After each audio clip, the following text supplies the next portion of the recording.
On tonight's CTV News, the government wants to ensure engineers are held to account. Christchurch's only rape crisis centre is forced to shut its doors, and Environment Canterbury is searching for air polluters.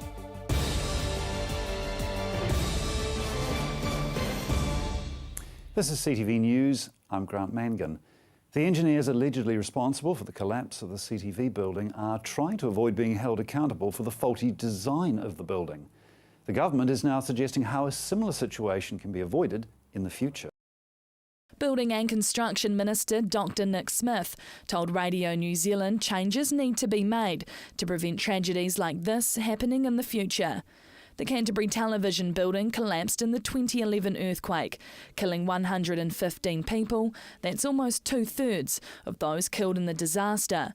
The minister told Radio New Zealand he wanted to make it mandatory for all buildings to be designed with a chartered professional engineer and for improvements to the training of engineers. Minister Smith says the CTV building shows how dependent people are on engineering systems. Yesterday, David Harding, the second engineer responsible for its design, resigned from the industry's professional body before facing disciplinary hearings later this month. The Institution of Professional Engineers didn't proceed with disciplinary hearings against engineering consultant Alan Ray because of his resignation back in March. But the two hearings will still continue against Mr Harding, despite his resignation yesterday. IPENS will be reassessing his continued registration as a chartered professional engineer. With the registration of the two engineers, IPENS can now publicly speak about the collapse of the CTV building. IPNZ have publicly accepted the Royal Commission's findings, agreeing the design didn't conform to the accepted minimum practice standard. The primary design engineer didn't have competence for designing the building of the complexity of CTV. Deficiencies in the design weren't corrected through supervision, and deficiencies may have been detected by the Christchurch City Council, but weren't corrected before a building permit was issued. An investigation into the engineers is now being left in the hands of the police, who will lay criminal charges if the engineers are found responsible for the collapse. After 2 decades of service, an organisation helping victims of rape has been forced to shut down. At 5 p.m. tonight, Christchurch's only rape crisis centre closed its doors due to a lack of funding. For 20 years, the Safe Care Centre has been a 24/7 crisis call-out service supporting acute rape and sexual assault victims. However, without further government funding, it can't stay open. There has been a 40% increase in sexual assault since 2010, and in the latest budget, the government announced more than $10 million available in grants for sexual violence services. However, Safe Care is not eligible for this money because of its funding shortfall. Green spokesperson Jan Logie told Radio New Zealand this morning the closure will be distressing for victims seeking help. The Social Development Minister Paula Bennett then told Radio New Zealand the ministry had been trying to work with the centre and victim support will help the centre's clients. Emma Cropper joined the team from Environment Canterbury searching for air polluters who are still using their old smoky chimneys. Winter set in on Christchurch, but Environment Canterbury aren't going easy on household heating. Teams armed with these $9,000 infrared cameras are scanning Christchurch's streets 4 nights a week, catching homes secretly using their old smoky fires. You're looking for that white top of the flue. Using a database on this iPad, teams can locate which homes potentially have wood burners over 15 years old. The green ones we're not interested in, the properties that don't have burners, or the burners are modern ones. The orange ones that have written back to us, and the others are ones that we're going to check. Tonight they're doing the rounds in St Albans. We're out looking for one of the properties with the old wood burners. After finding their first culprit who's lit their old wood burner, this notice of inspection is then left for the homeowner. Clearly explaining we'd like them to advise us who was using the burner and what the circumstances surrounding that were. Otherwise they could see themselves facing a $300 fine from ECAN. The team have spent the past month on the streets and will be busy scanning smoky chimneys until August. But some nights we only get one on, some nights I think the record so far is about 11. It's the first year an operation of this kind has taken place. ECAN's racing to keep up with strict World Health Organisation guidelines. In 2 years, Canterbury's high pollution nights need to be down to just 3 a year. Last year, Christchurch logged 23. This year, 12 have already been recorded. But it is important that people do take that seriously and that people do make plans to change or replace or stop using those older, more polluting wood burners. ECAN's already written to over 4,000 residents in Christchurch, urging homeowners to upgrade their heating systems. They're even targeting social media with this More Heat, No Smoke campaign, encouraging those with compliant fires to burn wood wisely. There's a lot everyone can do in terms of burning better, and we really believe that will make a difference. 3 of these stations continuously monitor the city's air quality around the clock, making sure these tiny and dangerous PM10 particles aren't clogging the city's air. So the air is being sucked in through here, and only those particles less than 10 microns will go through here. Bigger ones get cast out. Using the instruments on the roof to collect up-to-date data on how clean Christchurch's air is. The particles land on a filter, and it calculates how much there is, a weight and the volume of air. Until these stations are recording much lower pollution levels, these teams will be taking to foot on streets, catching polluting Cantabrians. Emma Cropper, CTV News. And staying with air quality issues, Monday night on CTV's Lynched programme, Environment Minister Amy Adams expresses concern over Environment Canterbury's attempts to lower pollution levels in the region. Environment Minister Amy Adams is urging caution to ECAN about their measures to scan the streets, targeting smoky chimneys. So it is a balance, and I think that's the critical thing. And what this is about is, first and foremost, people have to be warm. You know, I expect every Cantabrian to be able to keep themselves warm. Government log burner standards state wood burners can emit no more than 1.5 grams of emission per kilo of wood. So we've said that's fine, but ECAN, of course, can choose to have stronger rules than that. So what I guess I'd like to see happen is, absolutely, we continue educating people about burning, the importance of burning good dry wood and burning it well and burning it at a good high heat. See, I'm but I don't want to see surprised about anyone that. have their heat turned off if that's their only source of heat. Environment Canterbury are clamping down on high pollution, using their own methods to clear the air, using these infrared cameras to check if over 4,000 homes in Christchurch are using their old smoky wood burners, which are adding to Canterbury's smoggy air problem.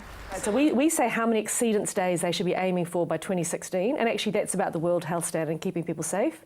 ECAN decides how it's going to meet those rules. The 4,000 homes in Canterbury that have been targeted could potentially face a $300 fine for using their old fires. But ECAN are being lenient on those undergoing earthquake repairs or suffering flood damage. Minister Amy Adams told CTV's Lynched this needs to be a top priority when targeting homes on the streets.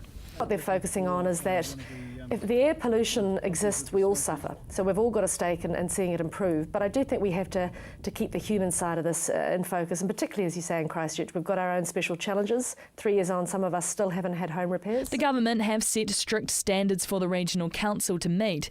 ECAN need to get their high pollution nights down from 23 last year to just 3 by 2016. Emma Cropper, CTV News. Coming up, Rangiora Centre gets a shake-up.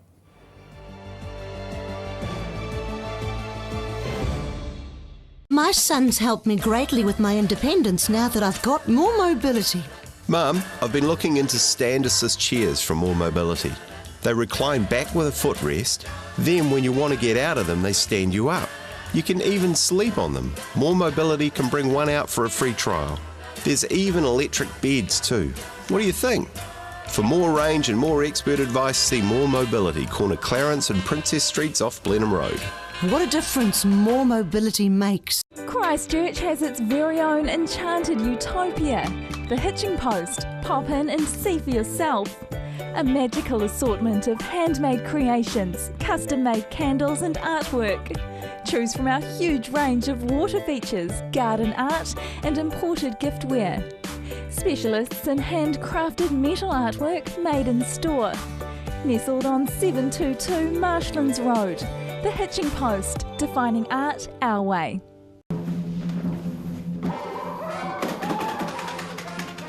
Avoid the monkeys when it comes to relocating. Trust A1 Movers, a family business since 1993 that guarantees a professional job every time. We carefully handle and wrap your valued items, ensuring they have a safe journey. Secure storage and insurance options are also available. A1 Movers, the careful, caring moving company. Oi! Be immersed in the unique cultural highlights Germany has to offer every Tuesday night with Discover Germany. Tuesday at 7 p.m, right here on CTV.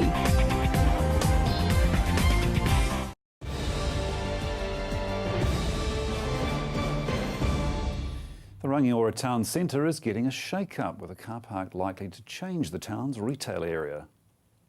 The Waimakariri District Council is planning to renew its High Street precinct, making way for more retail premises in the town. The topic came up at the council's recent annual earthquake recovery meeting. Most of this block is already owned by the council as a car park, but negotiations are underway to turn part of the western end of Blake Street into single-storey retail. And the eastern street of Blake Street would house commercial premises facing High Street, with pedestrian laneways linking the two developments.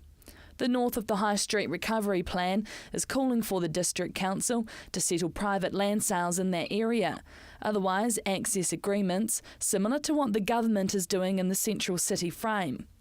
The council is currently in talks with landowners and are hoping to settle those property agreements before the end of the year. A spokesperson for the Waimakariri District Council says in a few months the council could ask the Earthquake Recovery Minister, Jerry Brownlee, to order compulsory purchase if necessary. The council must submit a precinct recovery plan for Rangiora to Minister Brownlee before the end of the year, allowing the council to overcome barriers to development if it wasn't able to negotiate successfully with private landowners. The first anniversary of a safety charter relating to rebuild workers was celebrated today. A year ago, 33 trade companies banded together to prevent injuries in the workplace. Committed to safety and zero injury, the 100th company signed on to the safety charter today. They're wanting to ensure their workers return home in one piece. Christina Wisnowski is the business manager at Corbel Construction and the chair of the Safety Charter Communications. Excited to see safety as a rising focus in the rebuild, the Charter Communications chair says it starts with employers' commitment to workers. This safety charter is extremely important. We're creating a legacy we can be proud of in terms of changing the mindsets and the practices of our workers and our organisations when it comes to safety and actually putting it at the forefront. The challenge set for the safety-focused groups is to double their signatories by Christmas. A total of 200 companies.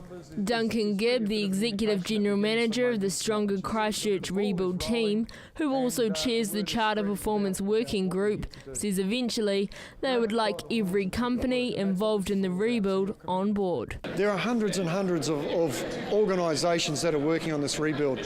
We'd like them all to get involved, to commit to joining us to make sure that this rebuild is an injury-free rebuild.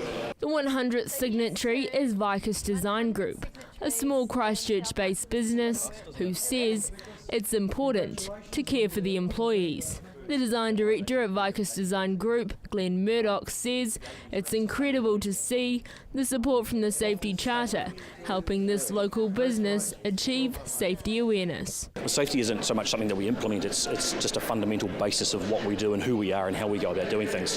Vicus Design Group's a values-based company. We care about looking after our people, and that means that safety is a fundamental part of who we are and what we do. The chair of the Charter Communications believes this is just the beginning. A year without injury is fantastic, and she hopes more rebuild workers and companies get on board, making workplaces safer for everyone. Say if your organisation isn't signed up to the safety charter, then you need to be talking to your boss about getting that happening, because this is a great way for them to demonstrate their commitment to their people and to the safety of their people. In the words of the official safety charter, there's no iron team, but there is an iron injury. Joelle Batista, CTV News.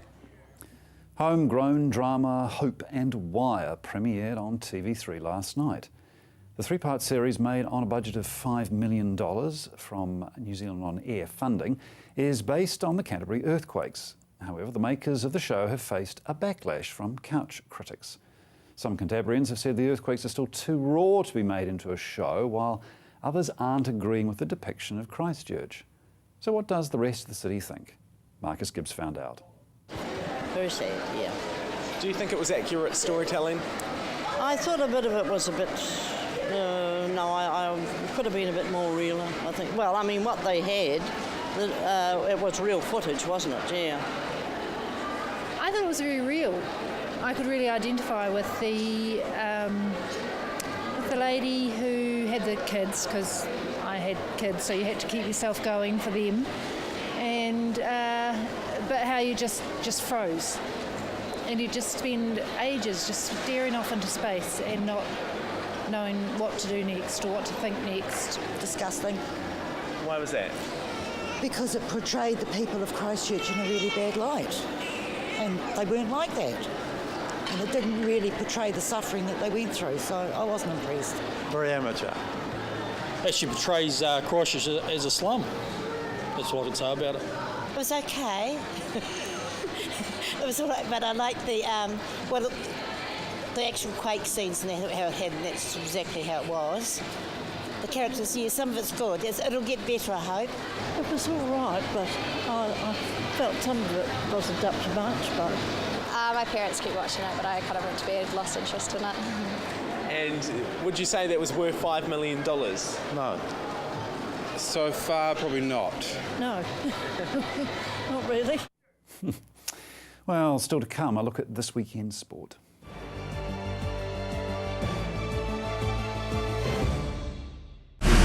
Drive It showcases the new arrivals to the motoring world, comparing and testing the latest models to discover which one is the best. Drive It, Sunday afternoons at 2:30, only on CTV. Get rid of that damaging and unsightly moss, mould and lichen from your path, drive or roof with Mossbuster.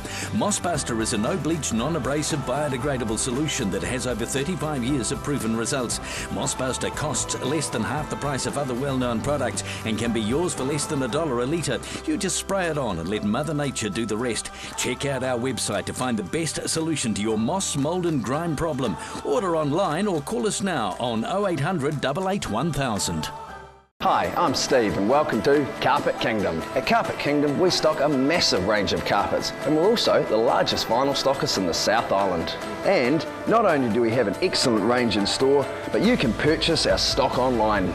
We offer free measuring quotes, we have our own installation team, we ship nationwide, so come on down and see us at Carpet Kingdom. 312 Wilsons Road in Waltham, just off Brougham Street, or visit us online at carpetkingdom.co.nz. Come in and meet the locals at the Bush Inn Centre. Whether it's to grab a coffee on the go or to catch up with a friend over lunch or dinner, the Bush Inn Centre is the perfect place. With our unique range of shops, you'll find everything you're looking for and more. Our friendly locals are always happy to help. We have plenty of parking at the Bush Inn Centre, making your shopping experience just a little bit easier. So come in, meet the locals and shop Bush Inn. You'll find us on the corner of Riccarton and Waimari Roads. Blackwells has a proud history presenting leading vehicle brands, extensive backup and service for a total one-stop driving experience. Holden, Mazda and HSV new and used vehicle sales, servicing, parts, paint and panel, Isuzu truck sales and service, all together in one convenient location. More selection, more value, more quality and more reasons to make Blackwells your number one choice. Visit Blackwells today, corner Waterloo Racecourse Road, Sockburn or online at blackwells.co.nz. Join us tonight at 6 for DW World News. Informative, lively, international news, breaking stories and global developments. DW News, weekdays at 6 p.m, right here on CTV.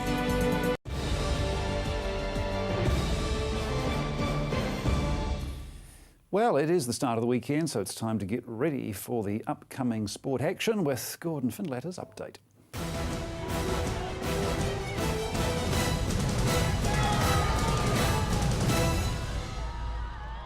Crusaders' final home stanza before the playoffs gets underway tomorrow night at AMI Stadium against the Blues before next weekend's potential conference decider against the Highlanders.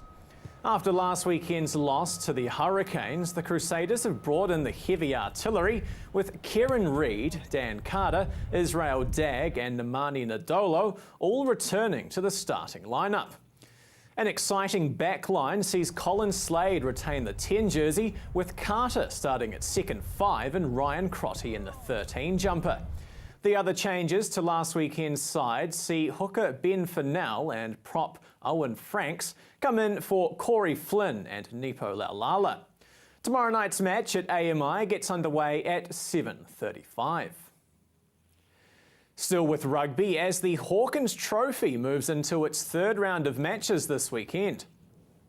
Hawkins Cup champions and 2 from 2 Lincoln University will be looking to stay perfect when they take on Marist Albion, while Christchurch will see their match against Sydenham as a good chance to grab their first win in the trophy competition at Rugby Park. The match of the round, though, has to be the top-of-the-table high school Old Boys at home to a much-fancied New Brighton team. New Brighton will be looking to bounce back from a loss last weekend and stay in the hunt. All of those games get underway tomorrow at 2:45. Toyotas could race for next year's Lady Wigram Trophy, with it being announced that the Toyota Racing Series, that's the premier single-seater racing series in the country, returning to Christchurch for the first time in 4 years. The series is set to begin its 5-round season at Mike Pero Motorsport Park, otherwise known as Ruapuna, over the weekend of January 17th to the 19th. While nothing has yet been decided, some enthusiasts would like to see the new Toyota FT50 single-seaters battle it out for the Lady Wigram Trophy, one of the most prestigious trophies in New Zealand motorsport. The country's top harness racing driver Dexter Dunn looks set to record his first 200-win season as an open driver. Dunn has achieved the feat twice before, in 2009 and 2011, both as a junior driver, and is still the only driver to reach the 200-win mark. With 192 winners in just under a month until the end of the racing season on July 31st, Dunn is already assured of winning this year's Drivers' Premiership, his 7th on the trot. Dunn has an outside chance of achieving the mark as early as Sunday, with the meetings at Addington tonight and Timaru on Sunday. And finally tonight, it wouldn't be the weekend without an update on the weekend's Press Cup action. This weekend's feature match on CTV sees competition frontrunners Christchurch Boys High looking to continue their perfect record when they take on a hardened Rangiora side looking to put in a gutsy performance in front of their home crowd. The match takes place tomorrow at Rangiora High School from 2:30, with coverage of the match here on CTV on Sunday at 12 o'clock and a replay at 5:30. You're up to date with the latest in local sport. I'm Gordon Finlater for CTV Sport.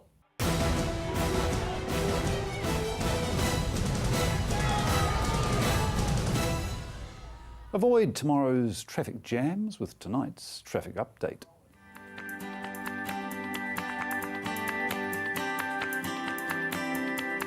Hello travellers, to help you plan your journey around the central city, here's a few tips.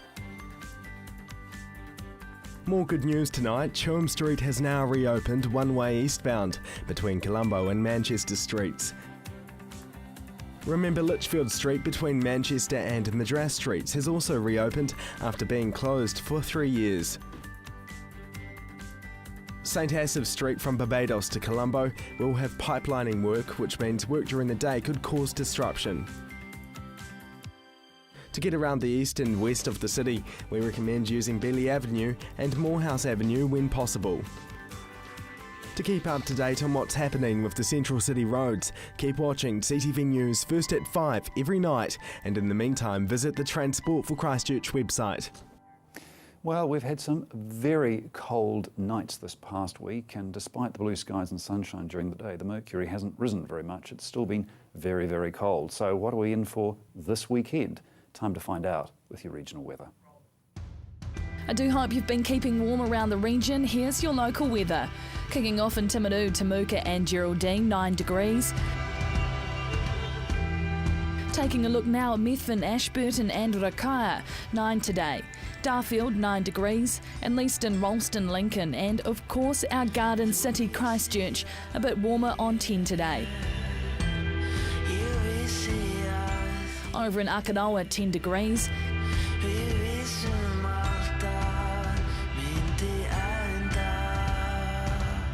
And as we cross the Waimakariri River into Rangiora and Kaipoi, 10 today, and in Amberley, 10 as well. Looking at the Hurunui district, Culverden, Hanmer Springs and Cheviot were slightly cooler on 9 degrees, and up the top in Kaikoura, 9 degrees. But what about tomorrow? In Timaru, mostly fine during the morning, but showers developing during the afternoon with some hail and sleet. It'll be cold with southwesterlies freshening as well. An overnight low of 1, but tomorrow's high 10 degrees. In Ashburton, a cold but dry morning for your Saturday, but showers during the afternoon may bring some hail and sleet, as well as snow flurries to 300 metres on the hills. Tonight's low 1, tomorrow's high 10 degrees.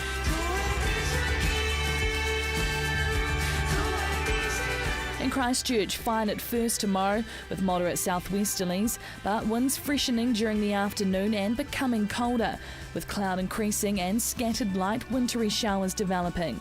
An overnight low of 1, tomorrow's high 10 degrees. In Kaikoura, mostly fine with cloud increasing and moderate westerlies, but cold westerlies and hail spreading north late in the day. An overnight low of 1 and a high of 11 during the day.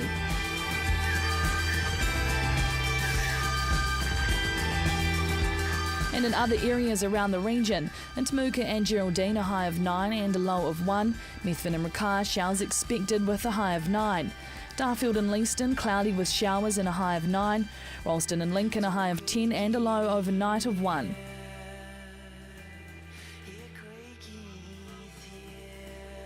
Over in Akanawa, some cloud and showers expected with a high of 9. In Rangiora and Kaipoi, showers expected with a high of 10 and an overnight low of 1.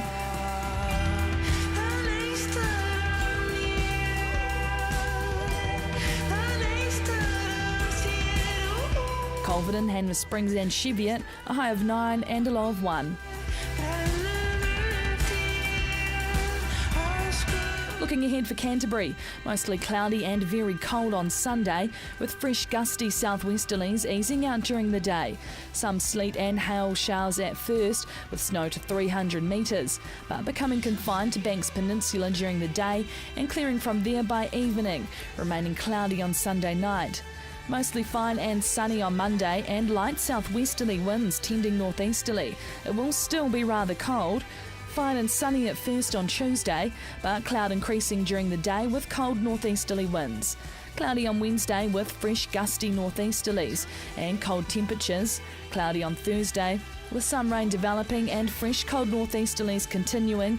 Expect snow above 600 metres. That's all for your weather tonight. Have a lovely weekend. So if there was any doubt in your mind, it's winter, get used to it. That's CTV News for Friday and the week. I'm Grant Mangan. Good night.